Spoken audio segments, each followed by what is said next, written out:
Welcome to the Get Wisdom podcast. And for you folks looking for maybe a new way to do life, figure out how to get unstuck in any area of life, or perhaps you just need a new perspective on your current circumstance. Well, we can assist you with all of these things. Check us out at www.getwisdom.cc. We'll be taking you through Chapter 1 of the book Be, Do, Have Today by Brent Zeman. Our goal really is to provide you with actionable insights that you can implement immediately as we dive into this material. Yeah, we're really diving into the mechanics of transformation today. And look, if you find the structure and the tools we're about to discuss compelling, we invite you to comment Chapter 1 right now. That way you can get your free copy of Chapter 1 of Be, Do, Have. Okay, so let's unpack this first chapter. The author starts by making a very clear declaration, doesn't he? This book is intended as a mechanics manual, like a field guide, not a pillow. Right. The goal isn't just motivation, it's execution. It's designed to work regardless of, how you're feeling on a given day. That distinction feels really crucial. The source material is very direct about it. It says something like, if you came from motivational frosting, you're in the wrong bakery. Huh, yeah, pretty blunt. It is. This stuff focuses on installing defaults, installing systems, so that you get, and I like this phrase, receipts over rhetoric. It's all about the practical evidence of change. And that leads us straight into the core thesis of this first chapter. Basically, the life you're asking for isn't built by what you already think you know or discover, as the book puts it, but instead by disciplined curiosity, clean language, and small experiments. And crucially, the identity to keep all three running.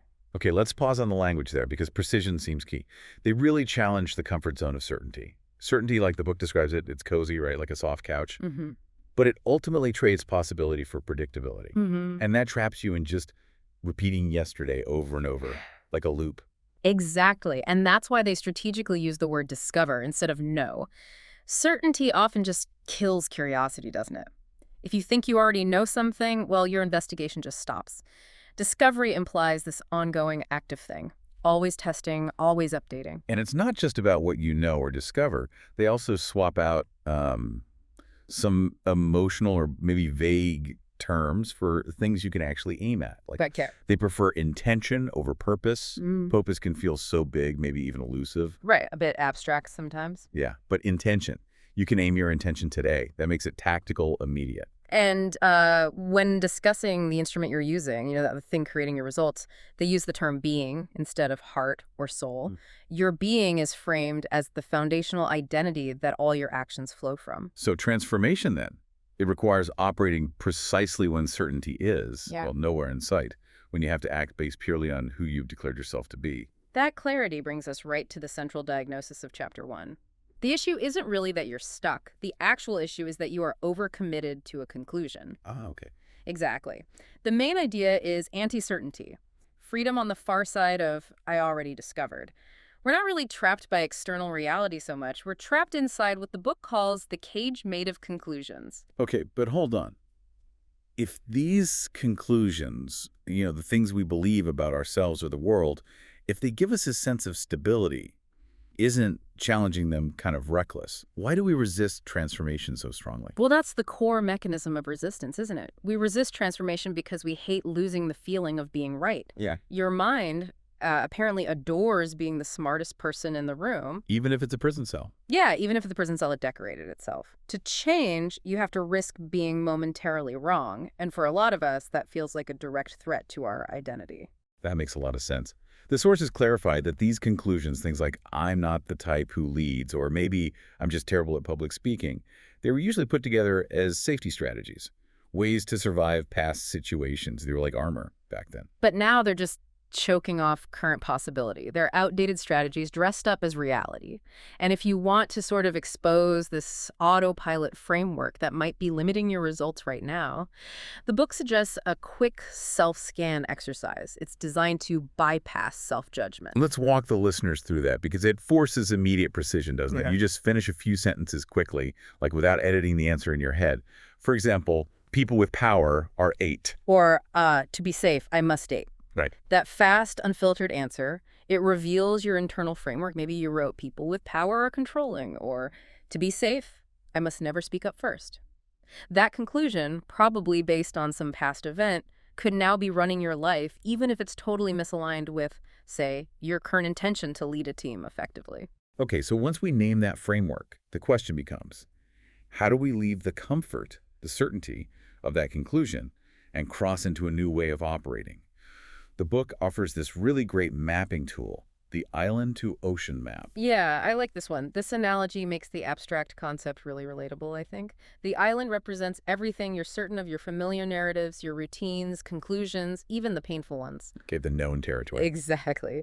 The ocean, then, is the space where your being can discover, test, and integrate the life you're actually asking for.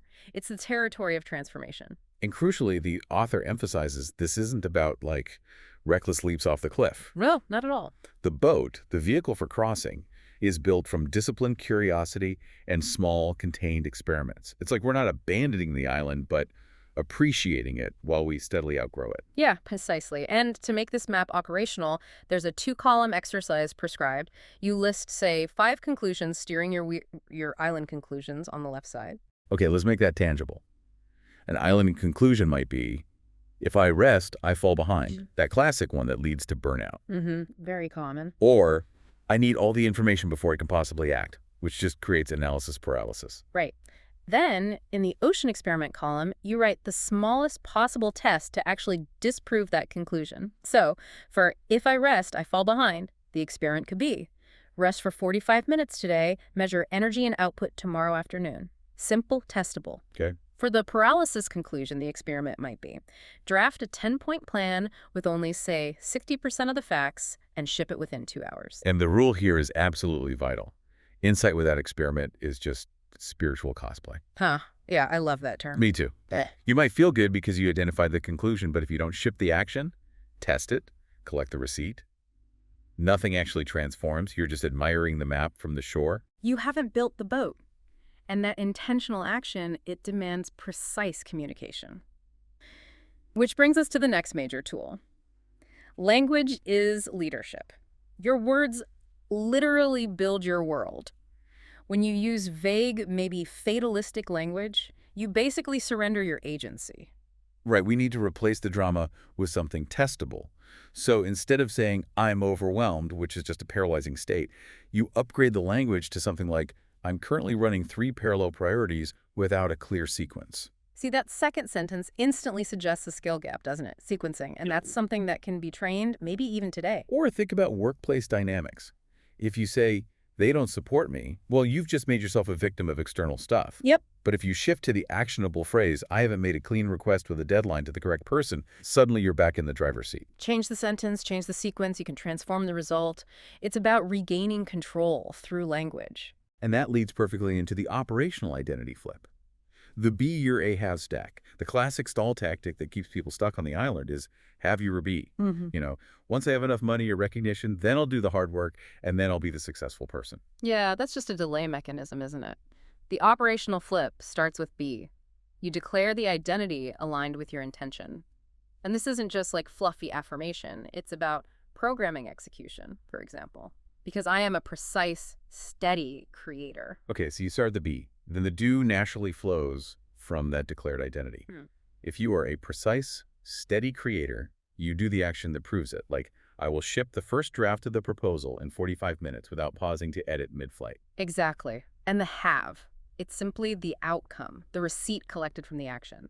The money, the recognition, the finished proposal. Those are just the receipts of your identity in action. This whole framework forces identity to be a decision that drives behavior now, rather than some reward you get later for achievement. So how does the book suggest we maintain that momentum? How do we make sure these identity decisions actually, stick? Okay, that's where the 24-hour experiment protocol comes in. It's pretty straightforward. You choose one belief from your island list, design the smallest, most contained test possible to disprove it, and crucially, you run it within 24 hours. Get it done quickly. Yeah. You log the outcome, maybe just jot it down, and then comes the really critical step.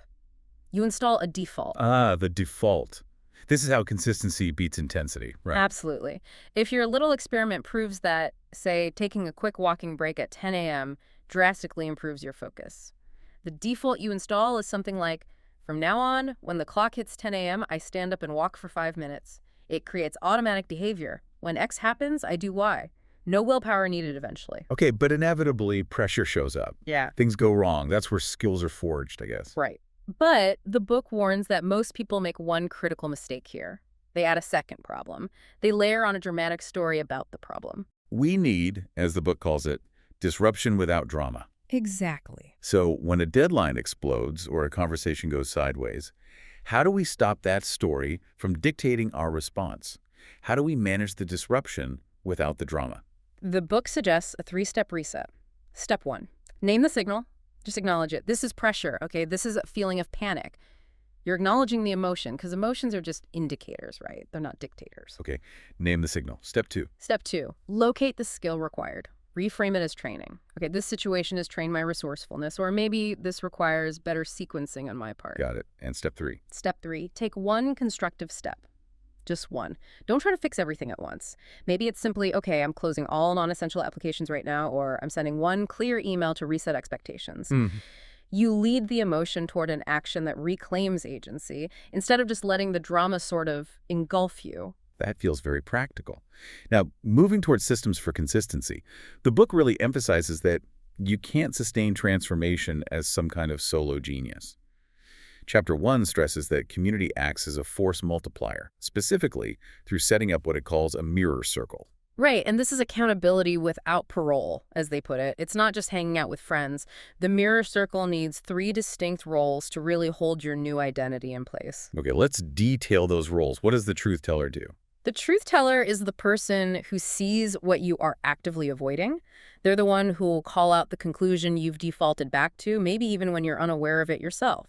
They might say something like, look, you keep talking about wanting to lead, but every time there's a risk of visibility, you default back to that island conclusion that exposure is dangerous. What's up with that? Oof, tough love, but necessary. Okay, and the pace setter. The pace setter normalizes your next level.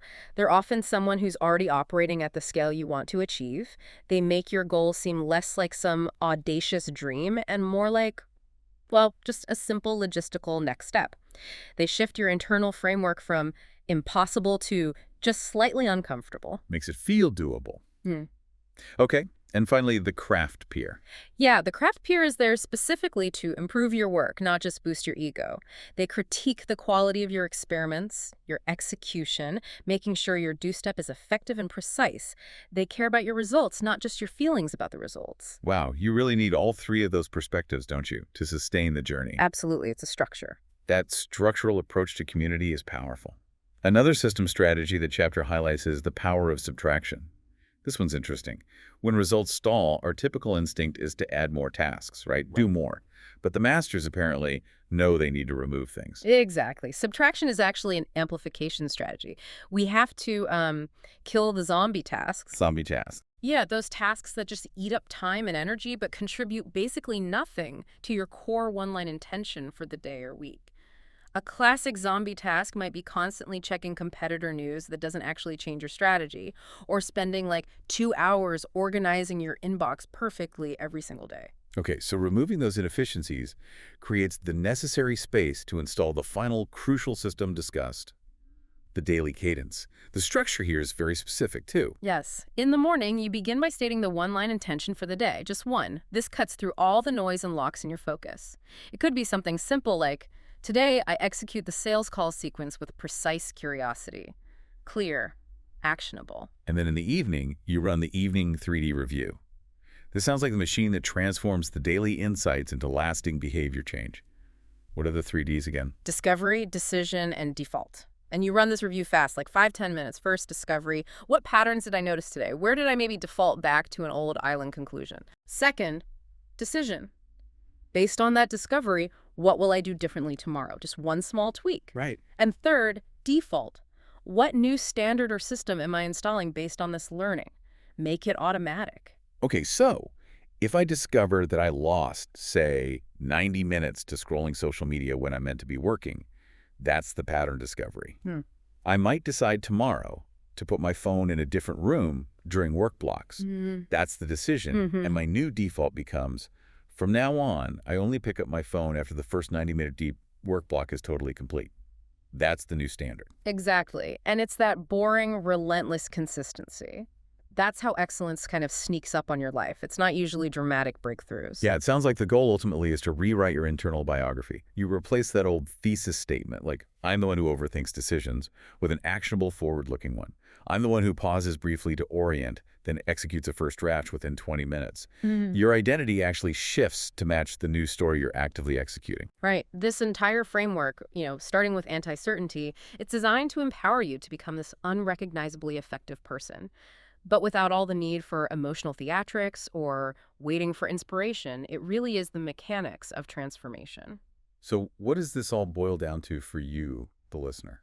Well, I think it means that identity is really just a decision you keep making daily. You don't have to overthrow your entire life in some massive upheaval. Yeah. You only need to stop worshiping those outdated conclusions.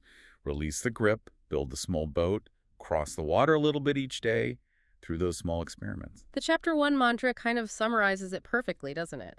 I am a curious, disciplined creator. I experiment daily. I install what works. I travel light. Stop waiting for the confidence to land before you take the action. Exactly. Take the action, collect the receipt, and let the confidence follow that. And remember, if you want your own free copy of Chapter 1 of Be, Do, Have, just comment Chapter 1 wherever you're listening or watching. And you can always contact Brent Zeman directly at 972-301-2878 or shoot him an email at getwisdomprinciple@gmail.com. Also, please be sure to check out our sponsors. You can find them at www.getwisdom.cc/sponsors.